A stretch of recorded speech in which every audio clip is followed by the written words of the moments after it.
al ir a los pueblos gentiles, pues cada pueblo también tiene sus propias creencias, su propia religión, su propia cosmovisión religiosa.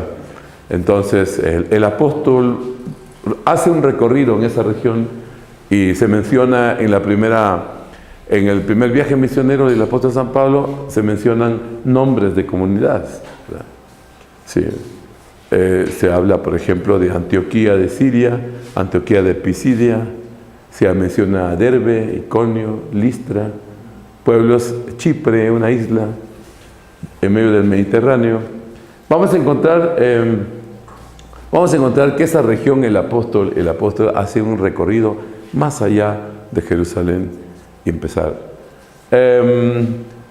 Llega a pueblos donde algunos existían sinagogas judías, en otras no, profesaban una religión distinta. La influencia grecorromana se puede notar ahí en ese periodo, en esos pueblos. Hay narraciones en el libro de los Hechos sobre estos casos.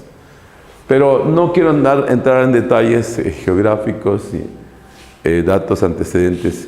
Quisiera ir un poquito más a Gálatas para entrar en el espíritu del texto. Hay que decir, vamos a entrar un poquito más al texto. Vamos a entrar un poquito a entender el pensamiento paulino. El pensamiento rabínico paulino, porque finalmente él trae una influencia rabínica.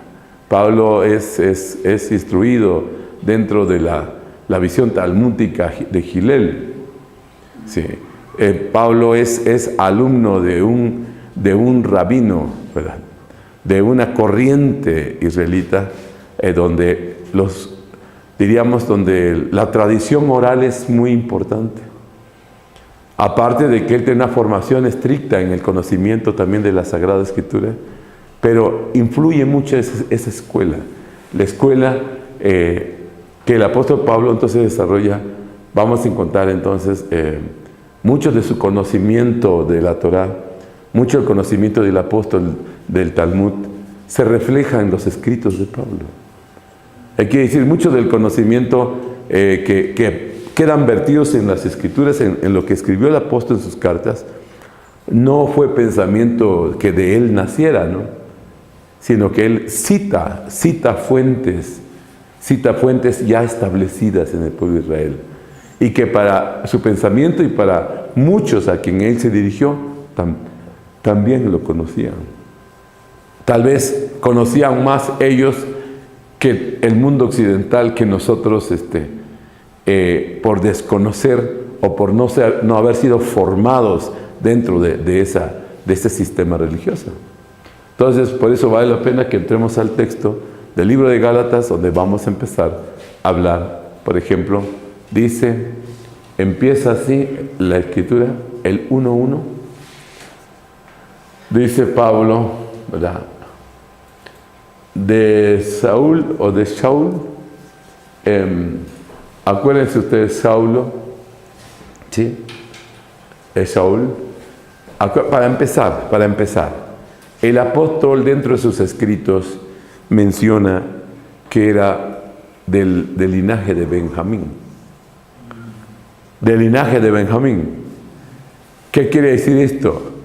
Era del linaje de Benjamín el primer rey de Israel, Saúl.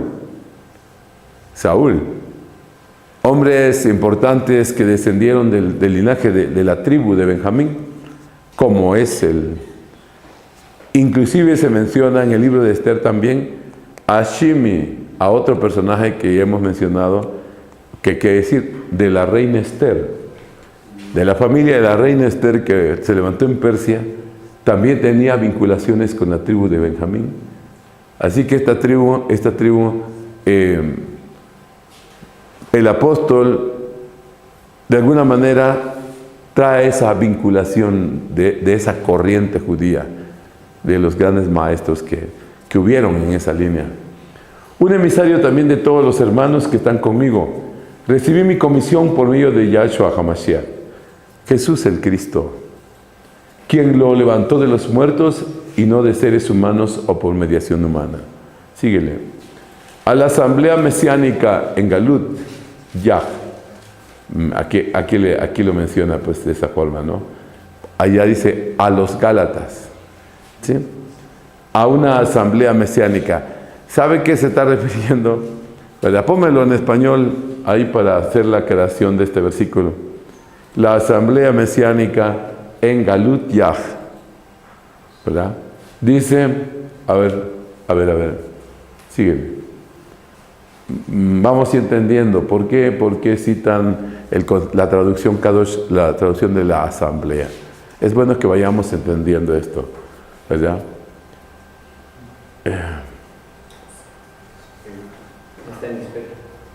Sí. ¿Alguien lo tiene en español? Léame. Déjamelo ahí y vamos checando con Reina Velera acá. Y todos los hermanos que están conmigo a las iglesias. A las iglesias. Ok. Por eso, las iglesias de Galacia, está Iconio, está Derbe, está Antioquía de Pisidia, están estas comunidades, esa región del sur de Asia, inclusive cercanos al Mediterráneo, empezaron a ver esas comunidades, a toda esa región que Pablo visitó en su primer viaje misionero. Cuando Pablo recorrió, y hay narraciones a partir del capítulo 14 del libro de los Hechos de los Apóstoles, van a ver información sobre esos lugares.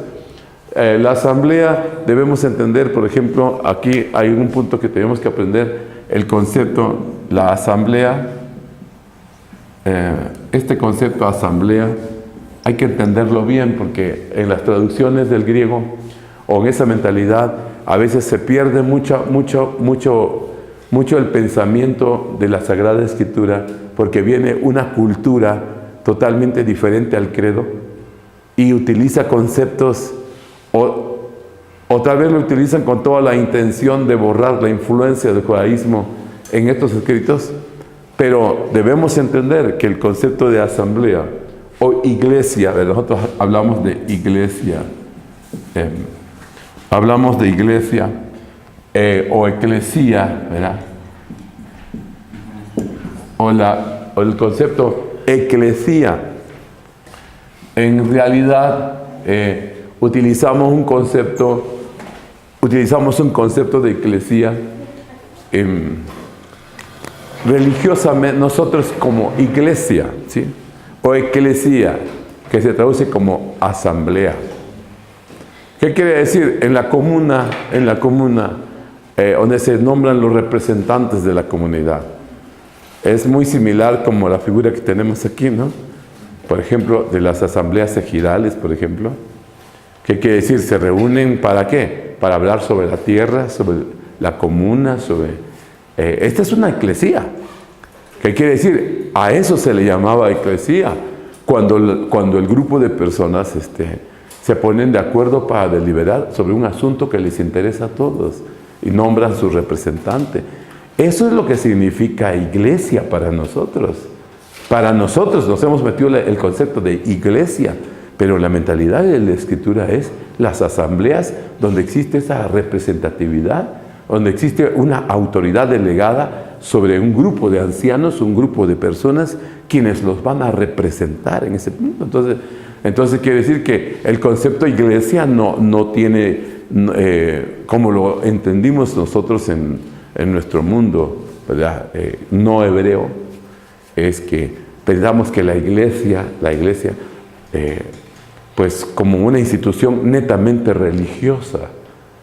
Eso es falso. Eso es falso. Sí. El origen de la iglesia, ¿verdad?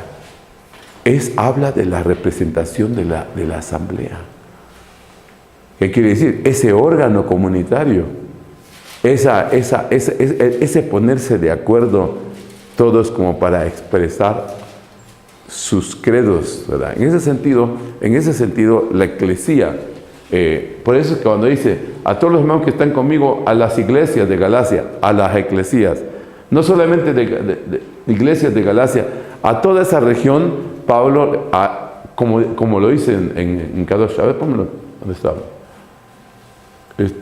Dice, a la asamblea mesiánica, ¿no? Ahí ¿cómo se llama? Ahí está, a la asamblea mesiánica en Galut Yah, utilizando Yah como nombre propio, ¿verdad? ¿Qué quiere decir? Esa comunidad que se pusieron de acuerdo en cuanto a su concepto sobre el Mesías. Finalmente, nosotros seguimos el concepto cristianismo, ¿sí? Que es como seguidores de Cristo. Pero eso lo estamos diciendo en el español. Realmente somos seguidores del Mesías. Somos seguidores del Mesías. ¿Y quién es el Mesías? Yahshua HaMashiach, según lo que Pablo está tratando aquí. Y este es lo que el Espíritu de la Torah nos va a enseñar. Y eso es lo que los profetas hablaron.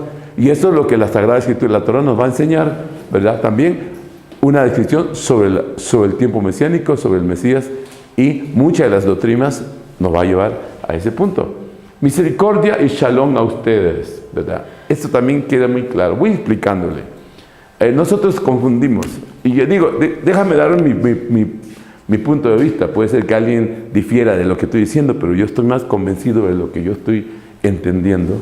Sí. Más entendiendo porque es importante hacer esta consideración. Porque cuando está diciendo, ¿verdad? Misericordia y shalom a ustedes, aquí hay una combinación de ideologías y conceptos, ¿verdad? El shalom pues es netamente un concepto hebreo, ¿sí? Concepto hebreo. Y el concepto misericordia igual. Por eso es que el maestro disertó sobre la misericordia. Y tenemos que empezar ahí, ¿sí? Porque luego algunos utilizan la palabra gracia, ¿sí? ¿Cómo está ahí en el español? Es gracia. No, por eso, aquí hay una confusión. Debemos entender que nosotros siempre decimos gracia. Casi los teólogos evangélicos hablamos demasiado de la gracia, pero finalmente no concluyen. Y hemos hecho conceptos, por ejemplo, siempre decimos charis, se refiere a un favor inmerecido de Dios. Así lo traducimos. Pero hay algo más que eso, por eso es que me interesa que lo hagamos. Hay algo más que eso. Debemos entender. Por eso es que vale la pena hacer este estudio y ver una perspectiva desde la Torah. ¿Qué es lo que el autor realmente quiso expresar en su doctrina? No vaya a ser que nosotros estamos interpretando al apóstol San Pablo mal. No le estamos entendiendo y que nos estamos encerrando en nuestros conceptos que tradicionalmente tenemos, ¿sí? El concepto misericordia, ese concepto gracia, esa gracia, porque gracia, se ha desarrollado mucho la gracia preveniente de Dios, la gracia salvadora, la gracia aquí, la gracia y todo. Los evangélicos somos muy, muy buenos para inventar cosas así. Pero en realidad necesitamos conocer las raíces de esto. Misericordia son atributos, es un atributo del Eterno. Sí. Y aquí vamos a encontrar, misericordia es de Él. Aquí lo vamos a entender bien. De Dios hacia el hombre, Él es misericordioso, es el hombre. Y cuando hablamos de gracia, no te lo estamos confundiendo. No, es al revés. ¿Qué quiere decir? Si la misericordia es de Dios al hombre, la gracia es el hombre que recibe de ese amor de Dios. No es lo mismo. No es lo mismo. Porque misericordia apela al amor. ¿Sí? Aquí no voy a explicarlo, y qué bueno que lo estamos tocando. Porque se va a hablar entonces que aquí donde tenemos el grave problema aquí es como un pensamiento que no es hebreo, ¿sí? Bien, empezó a permear en los conceptos judíos. Empezaron a cambiar ciertas concepciones, a manera que ha habido una desconexión con las fuentes. ¿Qué quiere decir esto? Misericordia. Hay 13 atributos de la misericordia, y esos están basados en la Torah, los 13 atributos de la misericordia, que ya lo explicamos, pero a ver, dígame los 13 atributos de la misericordia.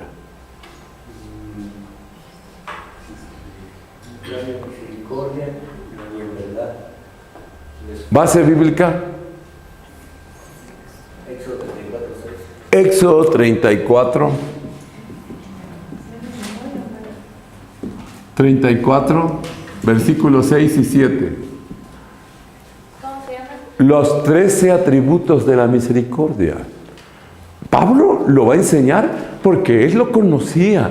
El problema es que si no lo explicó, ¿cómo lo vamos a entender nosotros si no tenemos la información para comprender? Si vamos a tocar el tema entonces ya de la misericordia, vamos a encontrar que los 13 atributos de la misericordia están basados en Éxodo 34, versículos 6 y 7. Y ahí vamos a empezar. Dice, Yuki, Bauki. Aquí lo están traduciendo exactamente. ¿Verdad? Claro que aquí está y está prohibido decir eso. Para el pueblo hebreo no es muy común estar citándolo. ¿Sí? El Yuki, Bauki. Yuki, Bauki. Yahweh el Elohim. Misericordioso y compasivo. ¿Quién es eso? Mira cómo lo está diciendo. El Dios inefable. El Dios, el que vive en la eternidad. El sublime. Es más, se menciona. El alto y sublime. Isaías 57:15 también está. Anótenlo ahí en sus fuentes que tienen, ¿verdad? Cuando se está refiriendo, ¿verdad? Del ser altísimo, el santo, el sublime, el que habita en la eternidad, se menciona. ¿Ya? El que mora con los de espíritu humilde. Mire, así dice, ¿verdad? Ese Yahweh Elohim, ese creador, tiene, mira cómo lo traduce, que es un poquito diferente a lo que tenemos en Reina Valera. Lo describe misericordioso y compasivo. Mira, ¿cómo dice? Primero dice que es misericordioso, es compasivo, es tardo para la ira. Y este es el carácter del Eterno. Este es el carácter de Dios, y así podemos utilizar el concepto. Es misericordioso, es un Dios de amor. Por eso, nadie puede practicar misericordia si no es movido por el amor. ¿Qué quiere decir? La misericordia no lo mueve el interés. La misericordia lo mueve el amor. ¿Qué hizo Dios por nosotros? Entonces toda la teología paulina va a enseñar que como el Mesías viene a cumplir una misión dando su vida por nosotros, ¿no? Es lo que Pablo va, y que eso lo hizo conforme a la Escritura. Pablo va a argumentar que todo lo que pasó con el Cristo y todo es lo que estaba escrito en la ley de Dios. No está inventando, simplemente hay cumplimientos de aspectos proféticos. Entonces, hay 13 cosas. Misericordioso. Vamos a ponerle aquí para que vayamos con misericordioso. Después, voy a numerarlo, ¿no? Compasivo. Después, tardo para la ira. Después, rico. ¿Así? Rico en misericordia. Grande, dice en otra versión. ¿Qué más?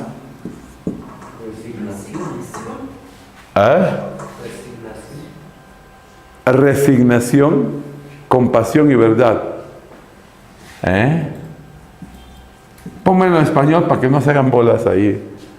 En Reina Valera. Vamos, dice, sigue. Vamos ya. Tardo para la ira, grande misericordia. En verdad, sí, ¿no?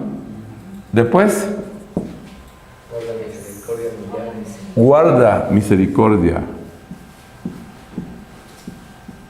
Después, perdona iniquidad. Después, rebelión. Después, pecado. Después,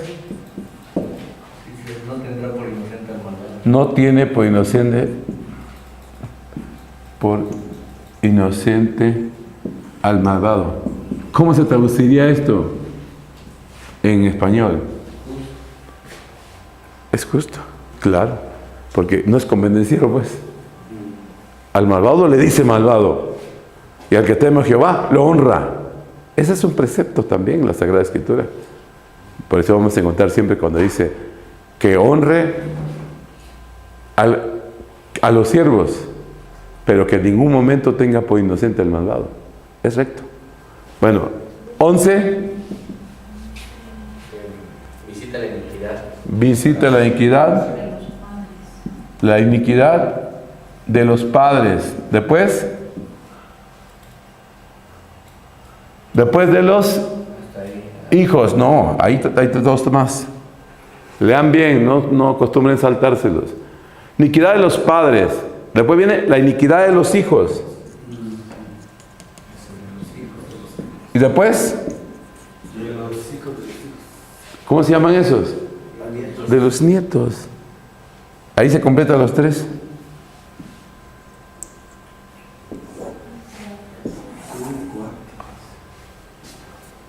¿Qué quiere decir? Esos 13 atributos de la misericordia, este es lo que demuestra el carácter de este ser divino, que es nuestro Padre Celestial.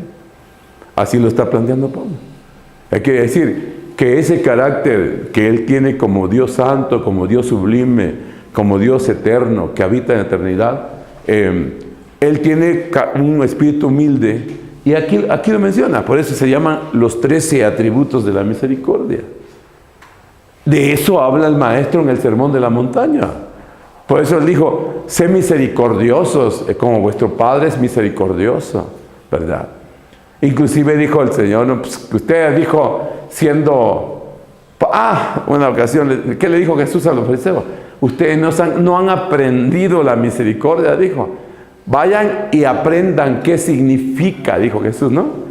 ¿Qué significa misericordia quiero y no sacrificio? Así dijo Él. ¿Por qué? Porque se va a encontrar que eso no es muy complicado de entender. Que el carácter de Dios es el carácter que Pablo enseñó, que es el carácter que el Mesías o que Cristo tiene que forjar en cada uno de nosotros.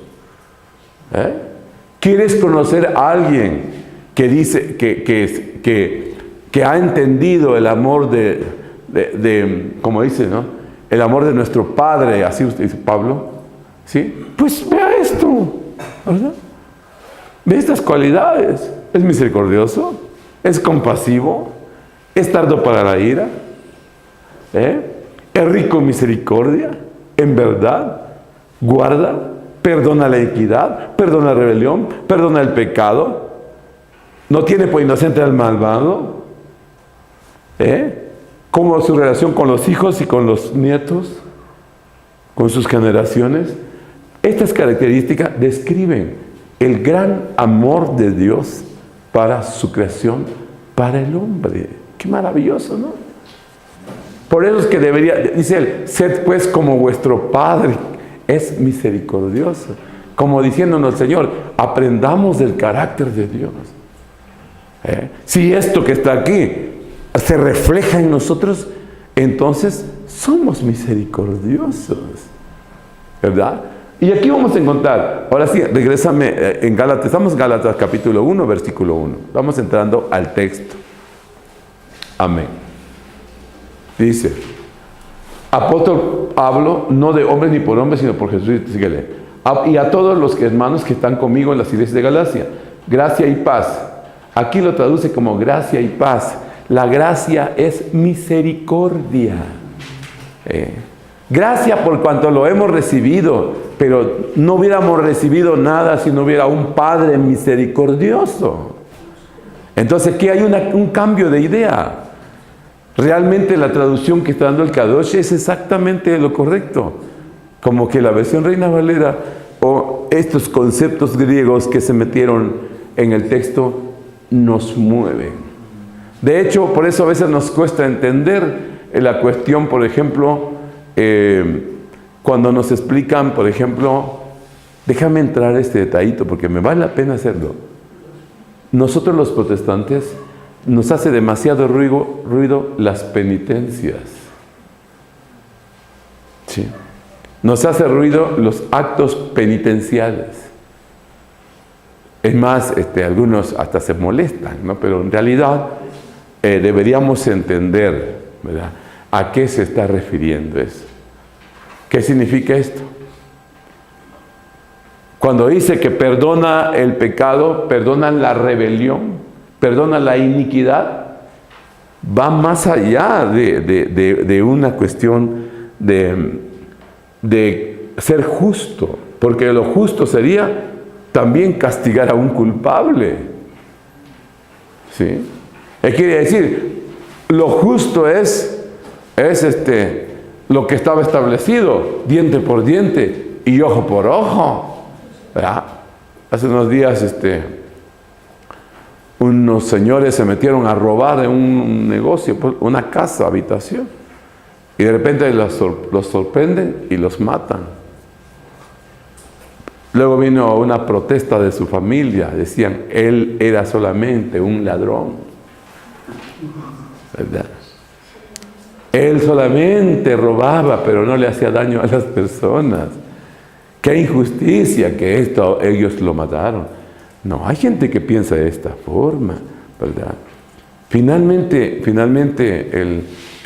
esto nos va a ayudar un poquito el concepto jurídico. En el campo del derecho existen figuras que también están inspirados en los textos sagrados.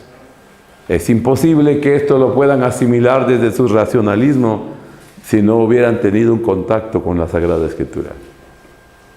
Se llama el indulto. El indulto va más allá de una sanción, de una culpabilidad. ¿Qué quiere decir? El indulto es cuando a alguien se le absuelve siendo culpable.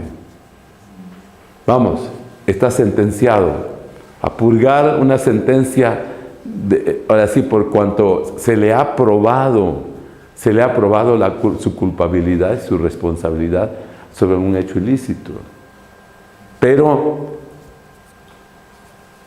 apela al indulto, pide el perdón. Y aquí es donde aún legalmente existe esta figura, ¿verdad? ¿Quién tiene la facultad de perdonar? El jerarca, la máxima autoridad. ¿Qué dice? Lo indulta. ¿Qué quiere decir? Lo perdona, a pesar de que es culpable. Porque a veces tenemos problemas que esto, a veces como no se entiende, muchos dicen, ¿cómo es posible que el presidente haya sacado a una secuestradora? ¿Cómo es posible que dejaron libre fulano de tal cuando ellos mataron a muchos policías, sacrificaron y dejaron huérfanos un montón de familias de policías? ¿Por qué? ¿Por qué? Porque en el indulto no es la prioridad demostrar su culpabilidad. En el indulto es resaltar el perdón que se origina en el amor del líder o de la persona, que muestra un rostro de amor y de misericordia hacia la persona.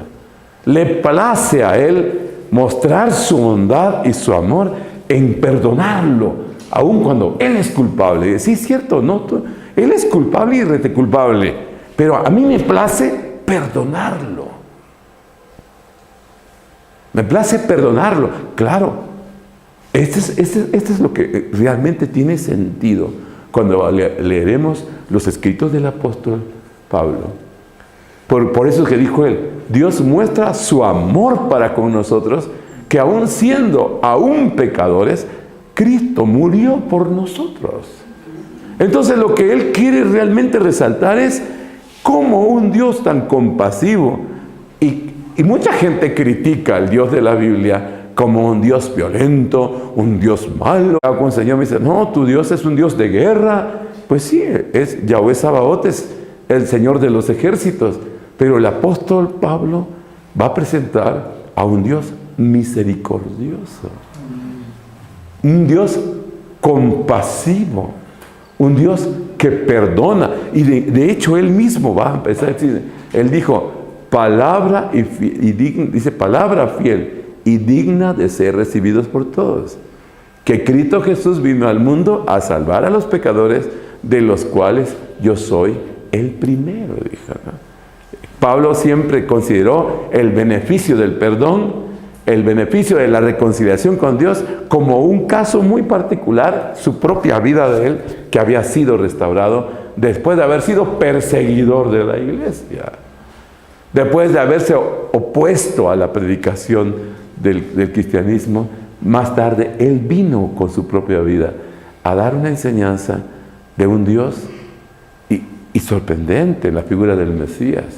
Entonces realmente es un predicador del Mesías, es un hombre que va a defender la tesis sobre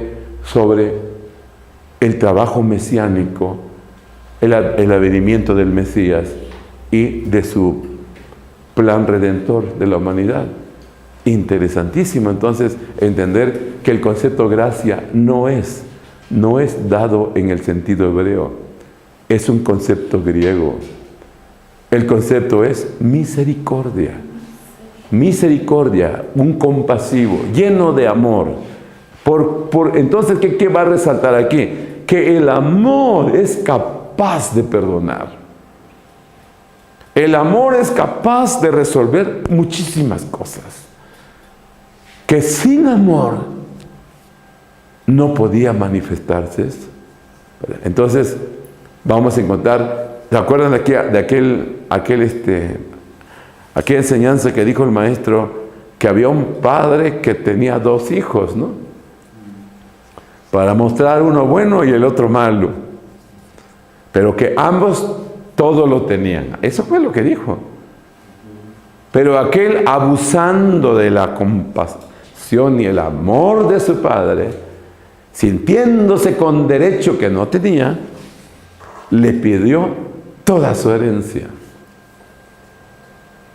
Y el padre, compasivo y amoroso, le concedió su petición.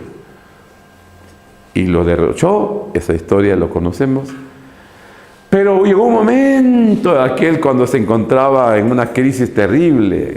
Y estas cositas ya es lo que nosotros como que le podamos muchas cosas en la iglesia evangélica, que pensamos que solo es lo importante lo espiritual, pero la familia descuidada, la bendición del sustento y lo demás, como que si lo separáramos. No. La bendición de Dios es en todo. En todo Dios quiere bendecirnos. En la familia, en la provisión, en la prosperidad, en cuanto a nuestro bienestar. Es un bienestar integral. Deberíamos pensar que mientras que tiene que tocar todas las áreas del hombre. Interesante, ¿no? Déjamelo como estábamos allá. Dice, cuando estamos en Kadosh. Dice, pero más abajo. Dice, misericordia, dice, y shalom a ustedes, de Elohim el Padre y del Señor, ¿sí? Yahshua HaMashiach. ¿Y de quién? Del Mesías, ¿sí? Y aquí ahí lo estamos viendo, pues, ¿cómo está? Yahshua. Utilizando, ¿qué? La letra Yahshua. Y esto es lo que decíamos, pues, el Dios viviente. Por eso Pedro dijo, tú eres el Hijo del Dios viviente, ¿verdad? Tú eres el Hijo de Yah. Tú eres el Hijo de Yah. Tú eres el Mesías. Entonces Pablo y el apóstol Pedro entendían sobre el Mesías. Conocían de esto. A veces nosotros pensábamos que ellos no tenían una formación. Sí los tenían, porque por medio de sus declaraciones afirmaron grandes verdades. Así que misericordia y shalom a ustedes, de nuestro Padre Elohim. Y aquí tenemos otro grave problema también. Por eso estas cartas no son fáciles abordarlas, porque tenemos problemas de unicitarios, trinitarios, y empezamos a dar un debate. No hay otra cosa más, ¿verdad? que entender el concepto del Mesías y entender el eterno Dios creador del universo. No hay dioses, hay uno solo. Y por eso es que Juan 17:3, ponme Juan 17:3, a veces lo leemos en nuestras iglesias, lo leemos y lo releemos, pero a veces no logramos entender lo que dice, ¿verdad? Juan 17:3, Juan 17:3 dice: vida eterna está en que te conozcan el único Elohim verdadero, y a Él a quien tú enviaste, Yahshua HaMashiach. Por eso es que vamos a, cuando discutíamos y entrábamos en una discusión con los testigos de Jehová, algún momento usted tuvo algún altercado o una diferencia en cuestión cuestión doctrinaria, y nosotros decíamos: no, pues ¿cómo es que se atreven a decir tal cosa? ¿Verdad? ¿Por qué esto y esto? Y entrábamos en controversia. En realidad, ¿verdad?, cuando hablamos, a ver, menciónanos cuáles fueron los siete conceptos previos a la creación del universo. La Torah, la Teshuvah, que es el arrepentimiento, el Gan Eden, sí, el Hinam, el Mesías. Aparece el Mesías, ¿verdad? El Mesías. Por eso cuando traducen el primogénito de la creación, ¿verdad?, se menciona y causa demasiado ruido. Decían: no, pero ¿cómo es que el Padre creó al Hijo? No, es de su misma esencia, pero tiene un propósito, ¿verdad? El venir a revelar al Padre, venir a cumplir una misión redentora, ¿verdad? Y creo que a veces quisiéramos, nos cuesta comprender esto, el papel que el Mesías vino. Por eso Pablo va a desarrollar toda la doctrina y va a hablar de cómo es que él vino a buscar, cómo él vino, y los evangelistas bien van a mencionar, cómo es que vinieron a buscar y a salvar lo que se había perdido. Cómo ese plan redentor del Mesías que vino a ofrecerse como cordero, como un cordero inmolado. Cómo vino a hacerse maldito, así dice Pablo, ¿verdad?, que no habiendo cometido pecado, por nosotros se hizo pecado y se ofreció como un sacrificio. Eso es algo. Entonces aquí vamos a encontrar, ¿verdad? Déjame donde estábamos, hijo. La idea es que debemos dimensionar, porque tenemos la idea, como que si ustedes dijeran: ustedes sigan al Padre y nosotros seguimos al Hijo, ¿verdad?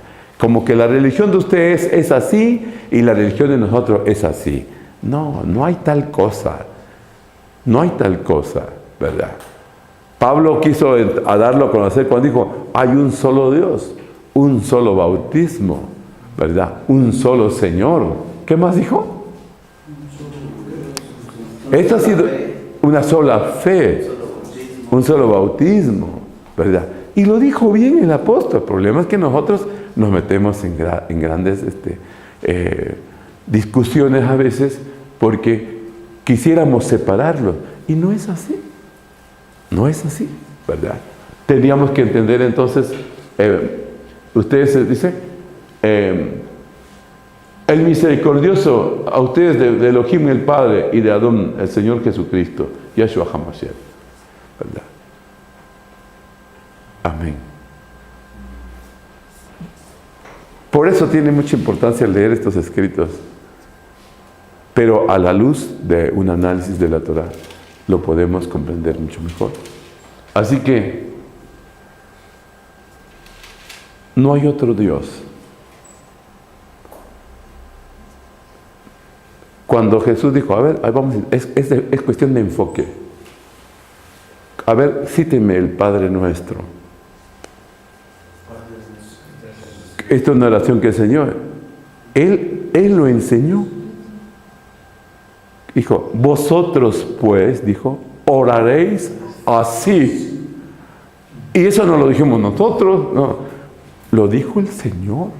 Vosotros pues oraréis así. Padre nuestro. No estaba hablando Él como Padre. A veces nosotros argumentamos, es que el que ha visto aquí ha visto al Padre. No confundamos el asunto, ¿verdad? La doctrina es unicitaria, no trinitaria. Qué triste. Nos hubieran dicho eso desde hace muchísimo tiempo, ¿verdad? ¿Qué quiere decir esto? ¡Qué lío! Jesús lo dijo, vosotros pues oraréis así. Y es una plegaria el Padre Nuestro. Es una oración, es un cántico. ¿Cómo podemos expresar nuestra fe al Dios de los cielos, ¿verdad? Hoy yo tuve la oportunidad de estar en una charla ahí, platicando en la mañana con un sacerdote católico, ¿verdad? Que a veces hablamos acerca de algunos puntos de la fe. Importante entender que no se trata de un aspecto de la religión, se trata de un aspecto del conocimiento de la Sagrada Escritura. A veces la religión ha sido una barrera, nos ha empujado más al fanatismo que de poder desentrañar las verdades eternas que están en los preceptos de la Sagrada Escritura. Padre nuestro que estás en los cielos, vosotros pues así oraréis, dijo él. Acuérdense cuando dijo, también el maestro dijo, ¿cierto? Nos enseñó, dijo, Padre, dijo, la hora ha llegado, glorifica a tu Hijo. Y ahí vienen las grandes verdades, con aquella gloria que tuvimos antes que el mundo fuese. Y es lo que la Torá explica. Creo que el más conocedor de los apóstoles, de los que tenían un conocimiento de Torá mucho más profundo, era el apóstol San Juan. Prueba de ellos es que vamos a encontrar codificaciones en sus textos. Si pudiéramos hacer el Evangelio de San Juan en unas figuritas, rapidísimo captaríamos esos 21 preceptos principales que mete y construye esas ideas del Evangelio. Hermoso. No hay más dioses. Oye, Israel, Jehová vuestro Dios, Jehová, uno es. Cuando se dijo la doctrina, un Dios verdadero en 3 personas, dijeron, ¿no? Ha causado mucha confusión esto. Dios es Dios. Por eso es que está en Génesis 1:3, pues cuando dijo, y dijo Dios, sea la luz, y fue la luz. No hay nadie más. Él es digno, que envió a su Hijo. Cristo no vino a enseñarnos una religión diferente. Qué tontería que se ha malinterpretado. Cristo no vino a fundar. Por eso es equívoco decir, es que Cristo vino a fundar una religión. No, Él nunca vino a fundar una religión. Él vino a mostrarnos el camino, la verdad y la vida. Él vino, no estés pensando, dijo, ¿verdad? A ver, póngame Mateo 5:17. Jesús nunca tuvo esa idea. Por eso a veces hace falta ir al texto y estar tocando el texto para que nuestros ojos sean abiertos. Mateo capítulo 5, verso 17, ¿verdad? Va un poquito lento esto, pero dice, no piensen que he venido a abolir la Torá. Sí. Porque de eso vino a enseñar. O los profetas. No vengo a contravenir a los profetas. Ni vengo a abolir la Torá. He venido no a abolir, sino a completar, ¿verdad? Aquí trae la palabra completar, porque él dijo, ¿oíste que fue dicho? Sí, ajá, pero yo os digo, decía, ¿oíste que fue dicho no matarás? Pero yo os digo que aquel que se enoje contra su hermano ya es un candidato, dijo, ¿no? ¿Verdad? ¿Y qué? Le metió un nivel mucho mayor. Que entonces estamos obligados no solo a hacer lo justo. A ver, dígale que te lado. Estamos obligados no solo a hacer lo justo. Porque si te estás cuidando de hacer solo lo justo, no has llegado todavía a lo que el maestro enseñó. Lo justo sería que si me ofendes, no debería yo perdonarte, debería yo odiarte. Esto sería lo justo, ¿verdad? Pero ¿cómo muestro mi amor? ¿Cómo muestro la misericordia? ¿Cómo muestro el carácter del Eterno en mi vida? Cuando yo actúe por amor. Por eso no sirve hacer algo por obligación o por quedar bien. No, es apasionante el amor, el que mueve el Evangelio. Cristo con su muerte mostró su gran amor, ¿verdad? Por eso él dijo, no hay cosa más grande que alguien ponga su vida por su amigo, ¿verdad? Y qué bonito que lo dijo el maestro, ¿no? ¿Usted le daría su dinero a su amigo? Posiblemente no todo, ¿no? ¿Qué haría por su amigo? Que diga, no amigo, tranquilo, que no te maten a ti, que me maten a mí. Ahí me esperas en la eternidad. No, va a decir que se van a morir uno de los dos, que no sea yo, que seas tú. No, el amor es mucho más. Gloria a Dios, qué lindo, ¿no? Por eso es que dice, lo vine a completar, ¿verdad? ¿Oíste que fue dicho? Dijo, ¿qué más? ¿Oh? Sí, si codicias con un corazón malo, hasta eso. También no podemos ir solamente por una línea. ¿Ustedes piensan que codiciar solo es en sentido negativo? No, hermano.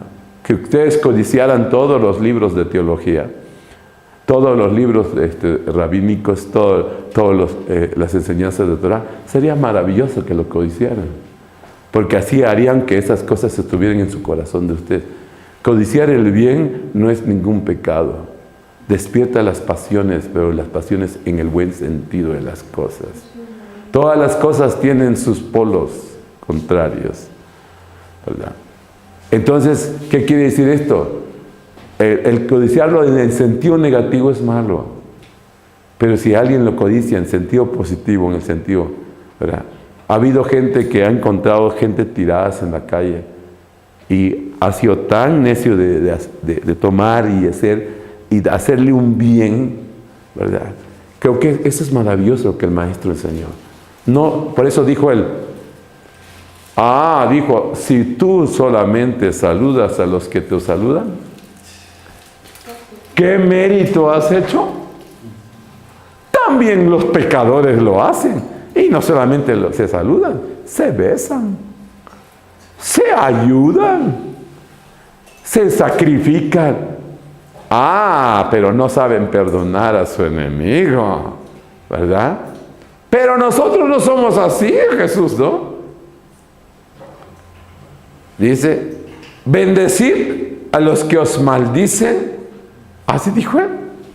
Así mostraremos de qué nivel venimos, ¿no? Que no solamente estamos para tratar bien a los que se portan bien, sino también mostrar nuestro amor aún a aquellos que nos odian. Eso sí está. Eso siempre me llamó la atención cuando leía los evangelios. Decía, orad por los que os ultrajan, bendecid a los que nos persiguen, ¿verdad? Es llevarlo a un nivel Impresionante. Qué cosa tan poderosa se enseñó el maestro. La religión se queda corto. No. En su afán de querer acercarnos a Dios, hay religiones que los alejan más de Dios. Deberíamos encontrar más la verdad. Por eso la letra Tao,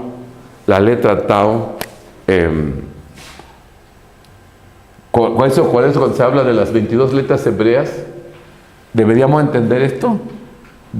La letra Tao,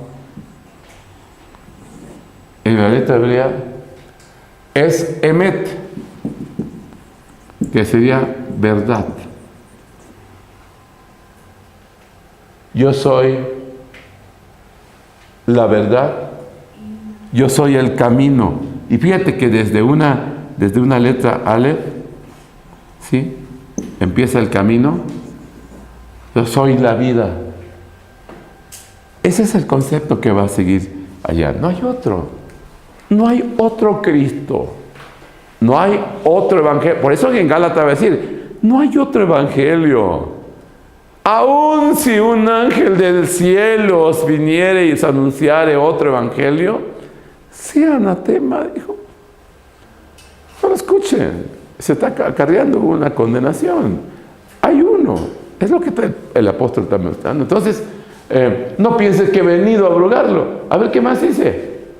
Dice, sino en verdad les digo que hasta que pase el cielo y la tierra, y esto es lo correcto, ni una yod y ni una tilde pasarán de la Torah. ¿Qué se está refiriendo? Una i.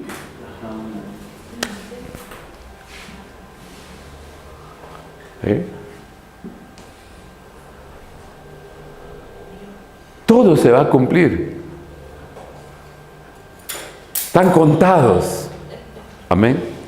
Están contadas las escrituras. Qué hermoso. Todo se va a cumplir. Pasarán de la Torah. No hasta que tenga que suceder, suceda. Síguele. De manera que cualquiera que desobedezca el menor de estas misbot, que es mandamientos o preceptos. Mira lo que está diciendo. Aquel que desobedezca el menor de estas misbot y enseña así a los hombres, será llamado el menor en el reino de Yahweh. Pero cualquiera que los obedezca y así enseñe, será llamado grande en el reino de Yahweh. Porque les digo que si su justicia no es mayor de las que los maestros de la Torá y los Pesujim, de ningún modo entrarán en el reino del Señor. Mira, imagínense, ¿verdad? ¿Qué dijo el maestro? ¿Cómo utilizó el concepto justicia? ¿Dónde viene el concepto justicia? ¿Qué es justicia? Bueno, el contexto de este pasaje es el cumplimiento de las misbot. El cumplimiento de los mandamientos. Y no es otra cosa. Un mandamiento es el sentir y la voluntad del Eterno en haber descrito un mandato. Está expresado su voluntad. Quisieran saber cuál es la posición de nuestro Dios sobre algún asunto, pues tenemos que recurrir a sus mandamientos.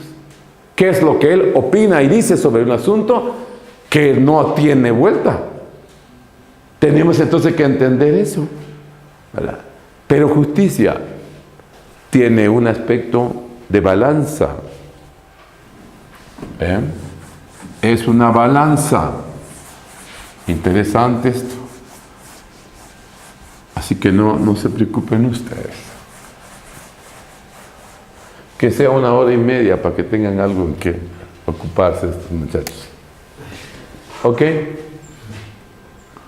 La justicia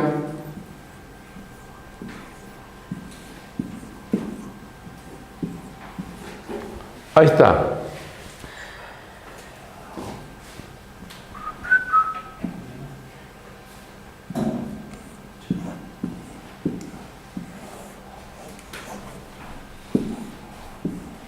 Lo justo. Si viéramos de acuerdo a las misbot,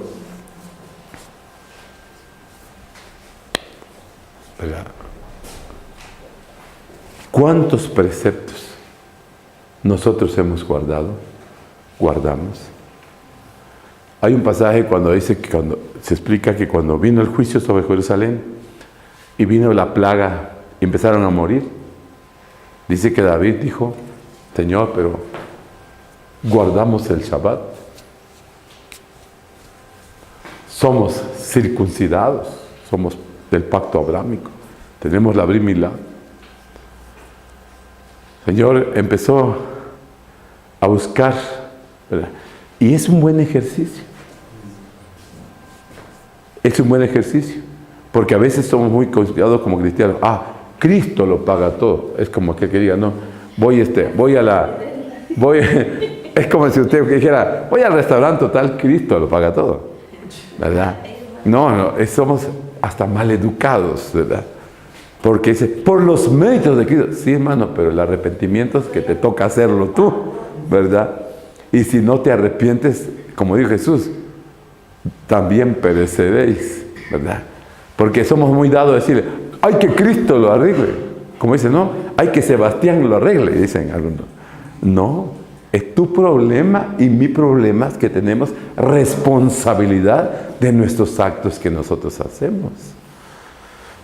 Somos muy dados a decir, en el nombre de Cristo. Sí. Lo cancelamos. Está bueno eso que diga usted, que lo cancela y se le aplaude su buen ánimo. Pero hay cosas que aunque usted lo diga, ¿verdad? Si usted le debe 1,000 pesos a alguien, tendrá que llevar sus 1,000 pesos y ponerse de acuerdo para que quede cancelado su deuda.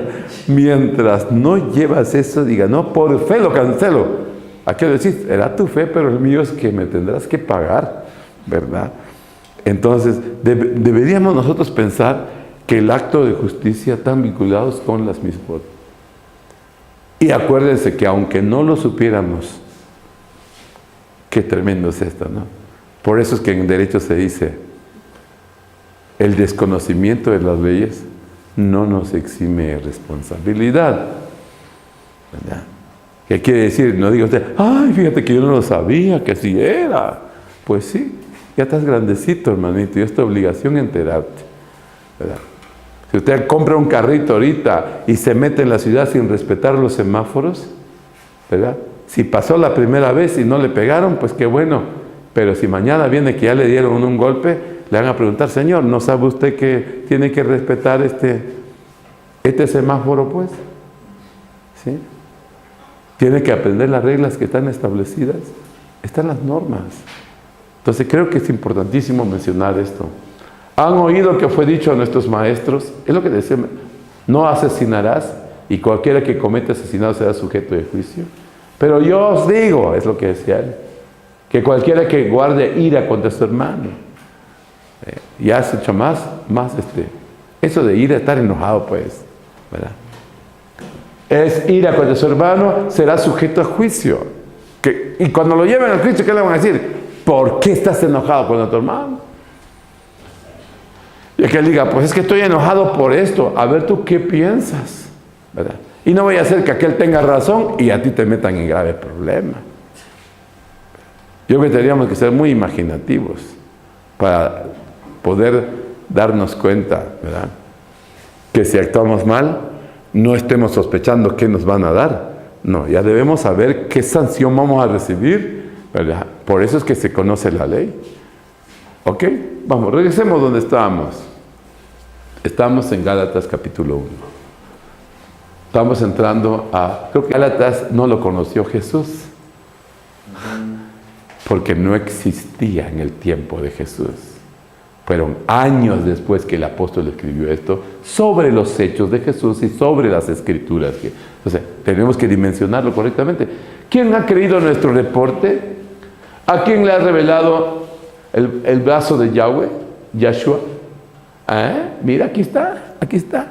¿Por qué dice el brazo? Mira cómo nos ayuda este texto, ¿verdad? Porque cuando leíamos Isaías, el brazo del Señor, y pensaba, alguien decía, su brazo. No. ¿Quién ejecuta? El Mesías. ¿A quién es el enviado? El Mesías. ¿Quién tenía que hacer el trabajo? El Mesías. Por eso es el enviado. Dice, ¿quién ha creído nuestro anuncio? ¿A quién es revelado el brazo de Yahweh? Yahshua. Yahshua. Sí, Yahshua. Porque ante él creció como un retoño, como raíz de tierra seca, como raíz en tierra sedienta. No tiene forma ni es buen mozo. Nosotros lo vimos y no tenía forma ni belleza. Por su forma era innoble e inferior a la de los hijos de los hombres. Un hombre de sufrimiento, con conocimiento de tener enfermedades, como alguno de quien la gente vuelve el rostro. Fue despreciado, nosotros no lo estimamos. De hecho, cargó con nuestras enfermedades, nuestros dolores, los cuales Él sufrió.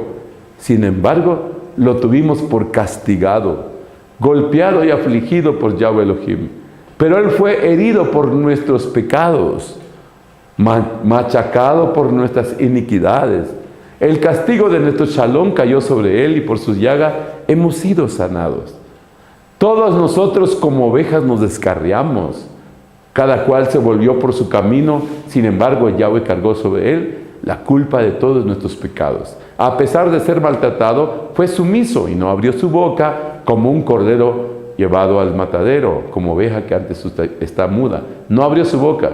Después de arresto forzado y sentenciado, fue llevado fuera. ¿Quién lo declarará a su generación? El que fuera cortado de la tierra de los vivientes.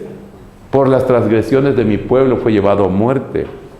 Le fue dado un sepulcro entre los perversos. En su muerte él estaba como un hombre rico.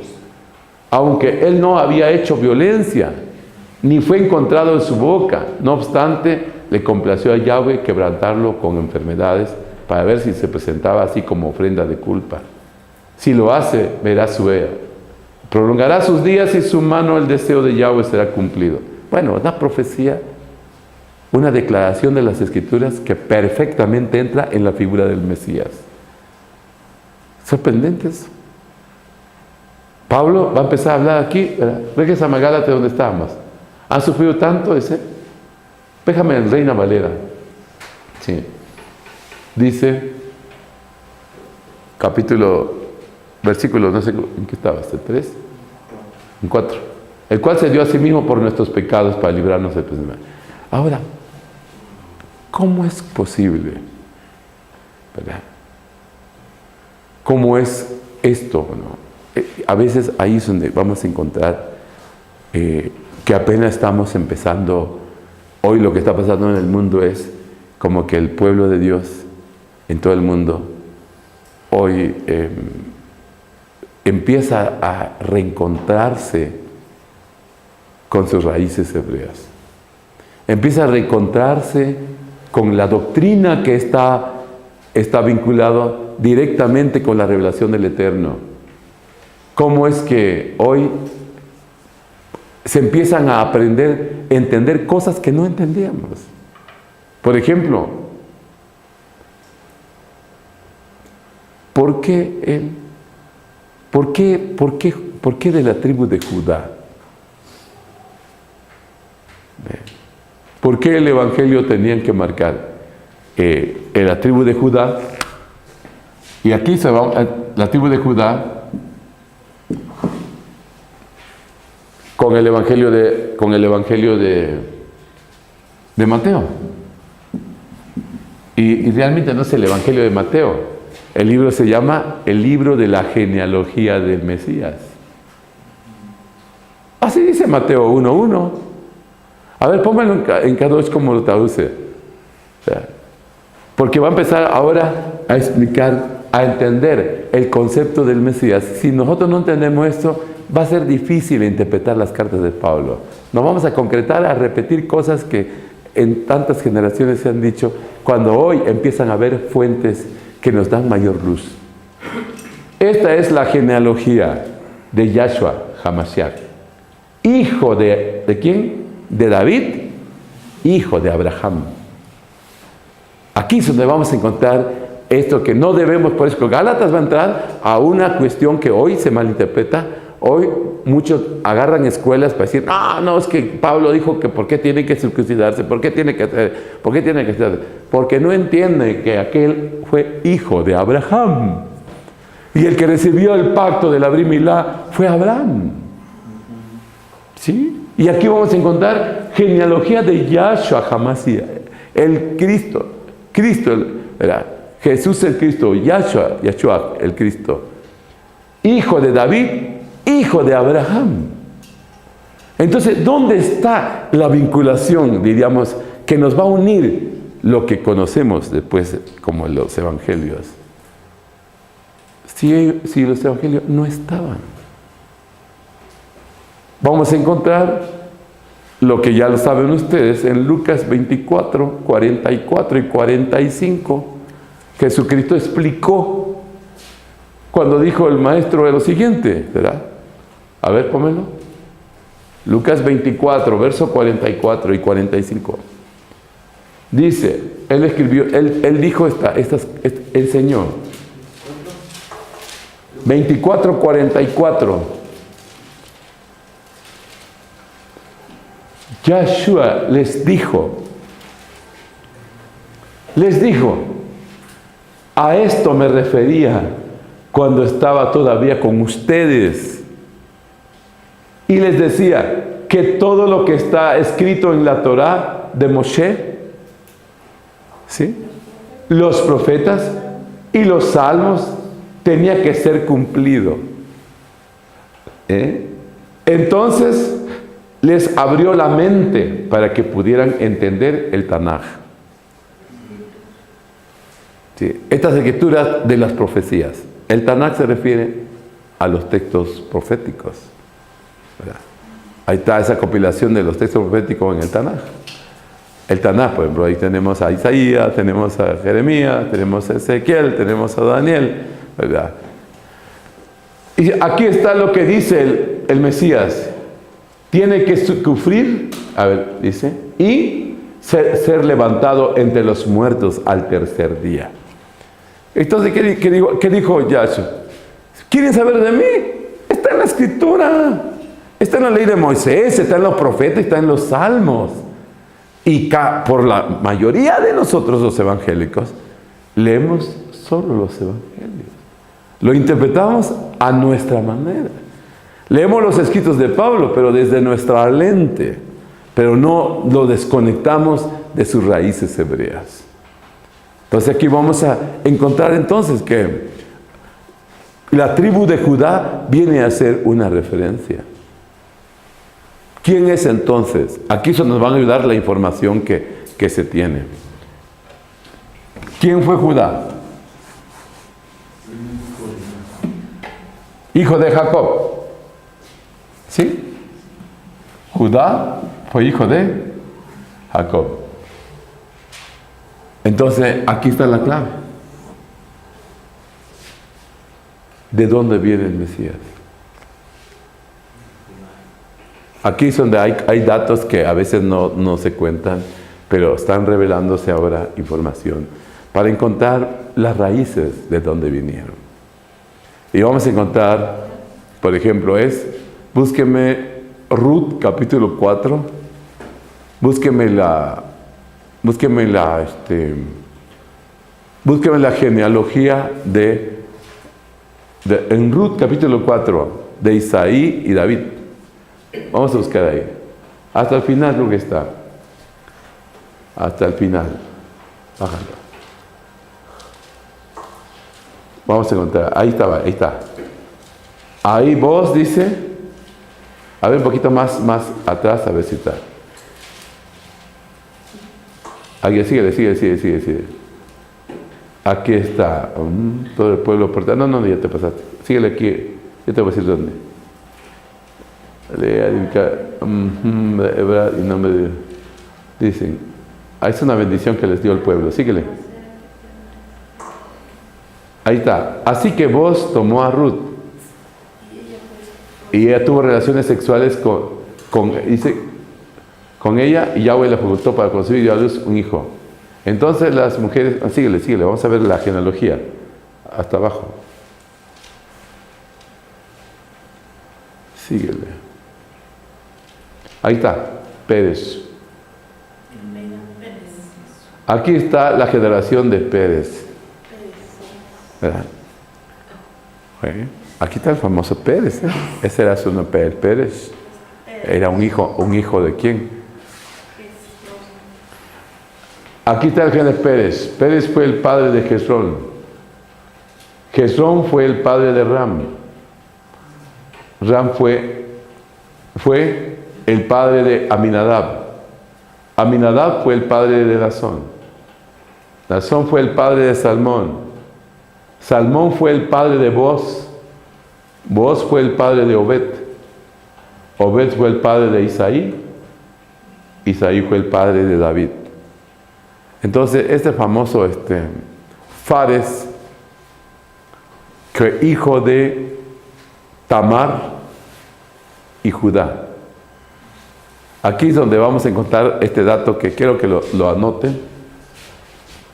Según las fuentes judías, ¿verdad? Que Tamar,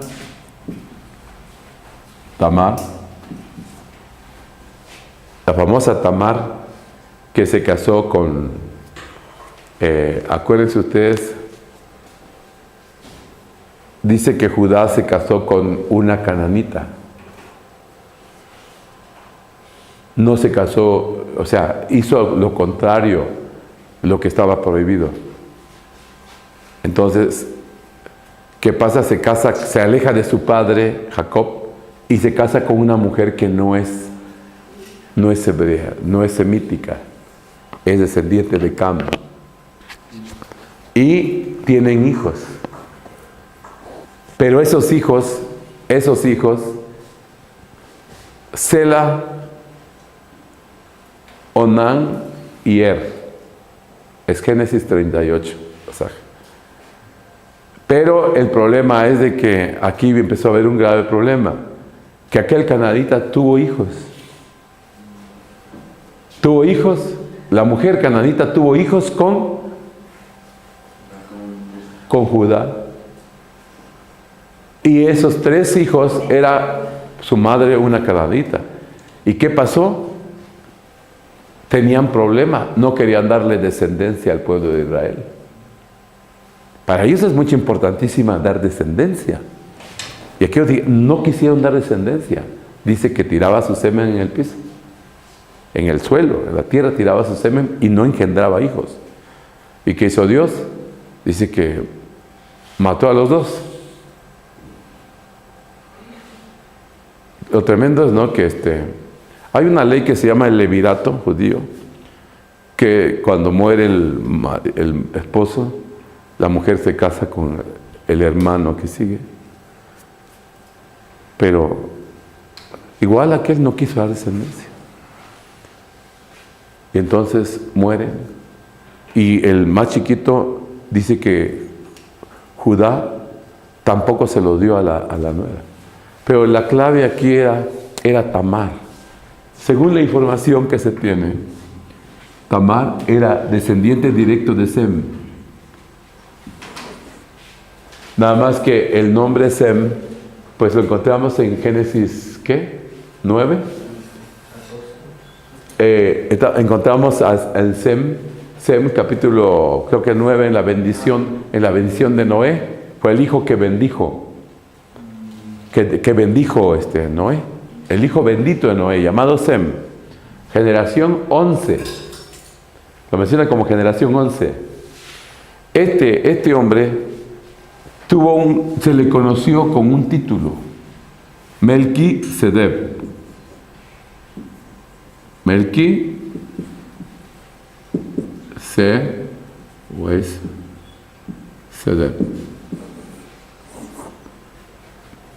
Que es su nombre Sem. El título fue conocido como Melquisedec, que tiene que ver como rey rey de Salem y justo. Era un justo, ¿verdad? De justicia y de paz. Un rey de justicia y un rey de paz. ¿Qué te dice? Sacerdote y rey en un mismo. Que ese es el punto. ¿Existió? Sí, sí. Es más, se tiene la fecha de su muerte.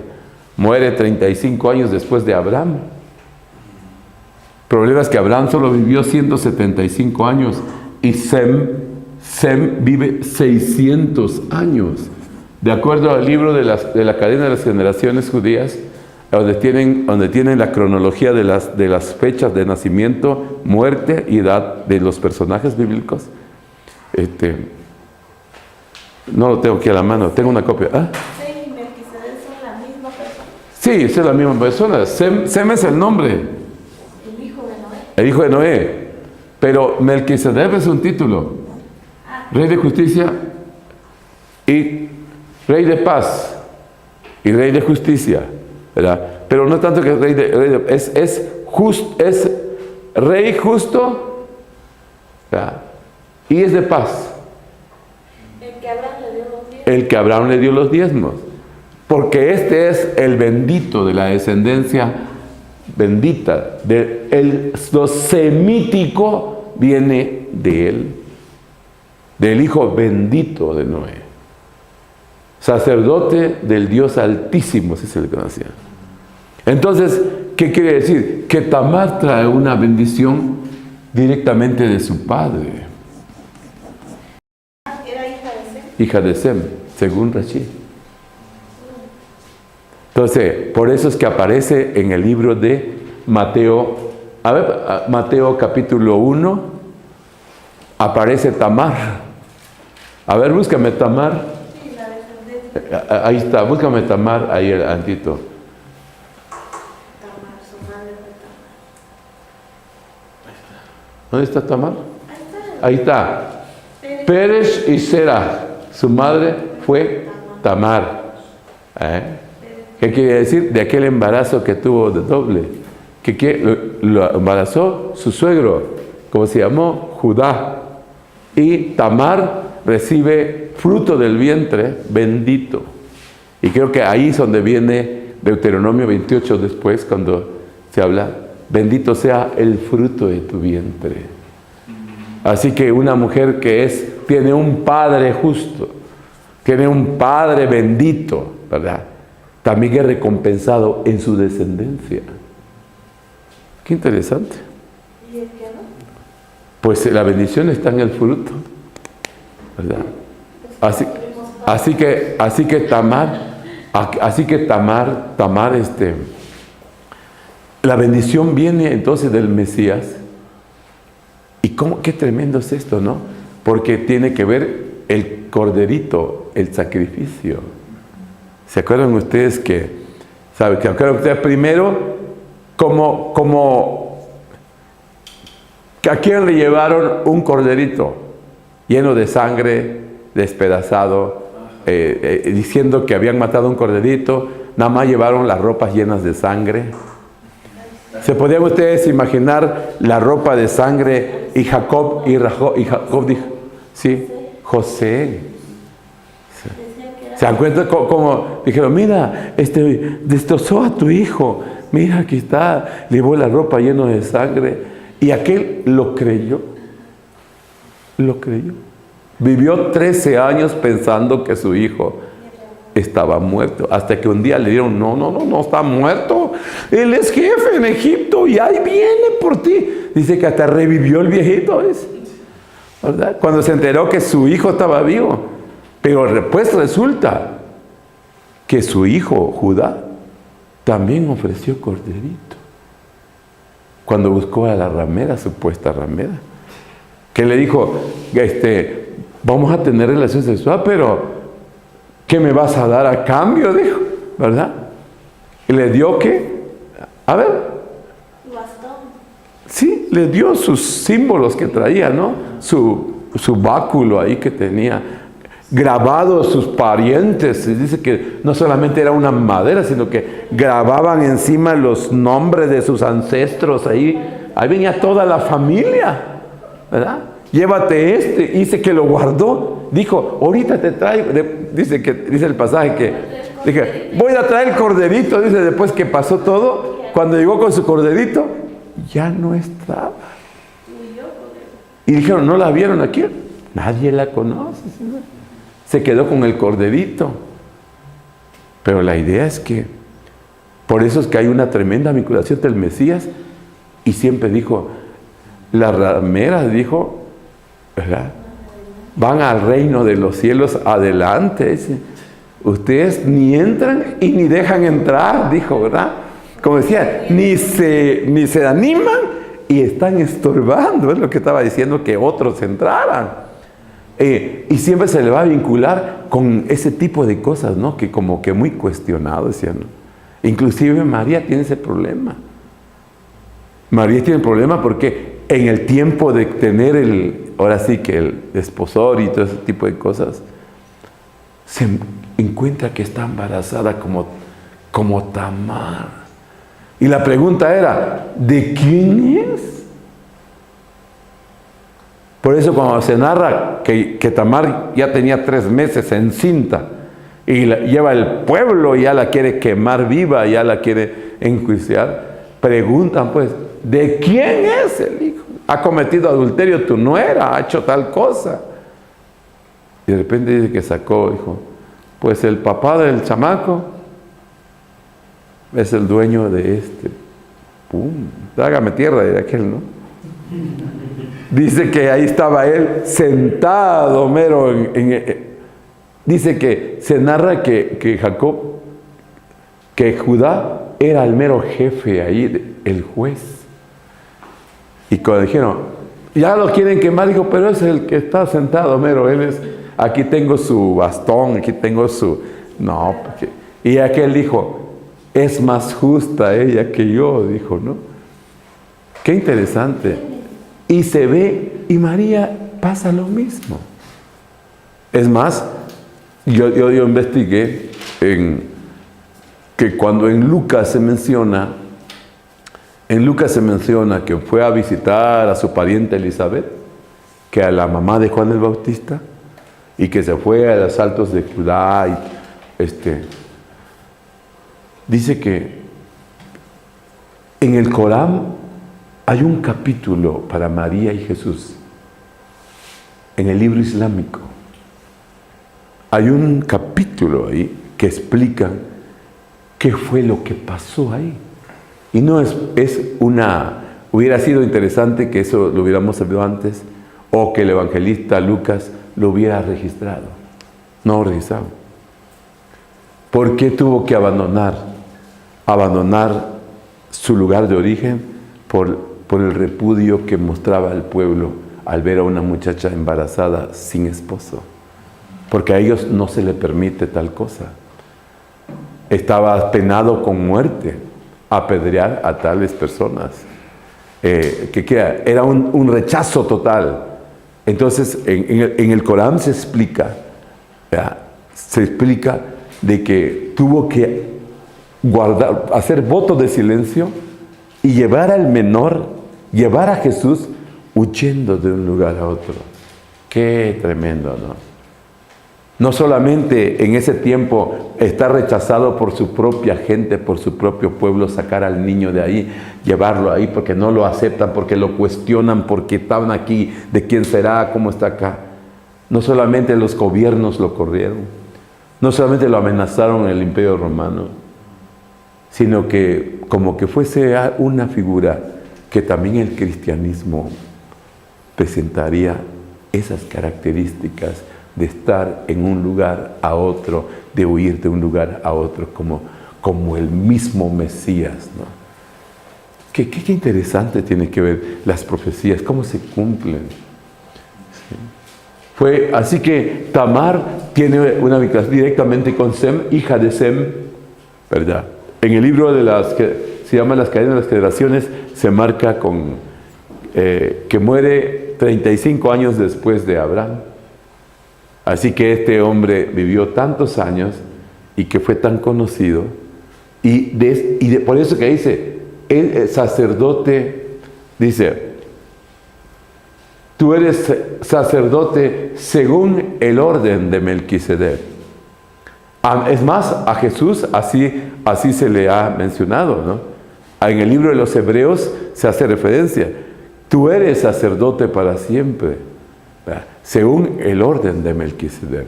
Entonces aquí vamos a encontrar dos cosas tremendas. Que no somos sacerdotes del orden levítico. Los descendientes de Noé y todos los pueblos no hebreos, ¿verdad? Que hoy estamos entendiendo, empezando a comprender los principios de la Torá y volvernos a la Sagrada Escritura. Por esa razón es que Juan dijo, porque de tal manera amó Dios al mundo, a la descendencia de Noé, no solamente al pueblo de Israel, que ha dado a su Hijo único, unigénito, para que todo aquel que en él cree no se pierda, mas tenga la vida venidera. ¿Quién nos abre la puerta a la vida venidera? Es Yahshua, es Jesús, como lo que entendemos nosotros. Entonces, el sacerdocio del cristianismo, según el orden de Melquisedec, no es levítico. Porque hoy tanto, no. La descendencia de Leví para el pueblo de Israel, pero la descendencia de Judá, inclusive ahí vamos a encontrar también la descendencia de Miriam. Ahí vamos a encontrar cómo Miriam, o María, la hermana de Moisés, se casa con Caleb. Por eso Hur, el primogénito de Caleb y de Miriam, según Crónicas capítulo 2, es Uri, ¿es quién? Es Hur, es Uri, es Bezalel. ¿Qué quiere decir? Es Caleb y María, hijo primogénito, Hur. Que hay datos que Hur fue el que fue sacrificado en el día del becerro de oro. Matan a Hur. ¿Quién era Hur? Hijo de Caleb, hijo de María. Por eso es que vamos a encontrar, a ver, búsquenme en capítulo 2 de Crónicas, primera de Crónicas, vamos a encontrar estos datos que sí nos ayuda a entender los orígenes, conectarnos a la raíz de Abraham. Dice, fue el padre de... Ahí está. Estos son los hijos de... A ver, búscame en el versículo 13. Aquí donde viene la familia de David. Aquí lo explican. Isaí engendró a Eliab su primogénito, Aminadab el segundo, Simea el tercero, Netanel el cuarto, Radai el quinto, Osem el sexto, David el séptimo. Dice, y ahí dice, y sus hermanas Zeruyab y Abigail, los hijos de ahí está Joab, Asael. Póngale en español para que lo podamos entender un poquito. El cuarto trae el quinto Radai, síguele, sí, bájale. Aquí está la familia, aquí se te van a conocer. Dice, de los cuales Sarbia, Abigail fueron hermanos, los hijos de Sarbia fueron los Abisaí, acuérdense que fueron militares que estuvieron con David. Joab fue general y Asael, Jeter, ismaelita. Caleb, hijo de Hezrón, engendró a Gediot de su mujer Azuba, y los hijos de ella fueron Geser, Sobab y Arnón. Muerta Azuba, aquí viene, muerta Azuba, sí, Caleb fue viudo. Dice, muerta Azuba, tomó Caleb por mujer a Efrata. Ahora, en el Zohar se explica que Efrata es una palabra árabe que se refiere a María. O sea, si le quisiéramos poner al rato, como ya hay islámicos aquí en la ciudad, ya no le van a decir Marucha, le van a decir Efrata.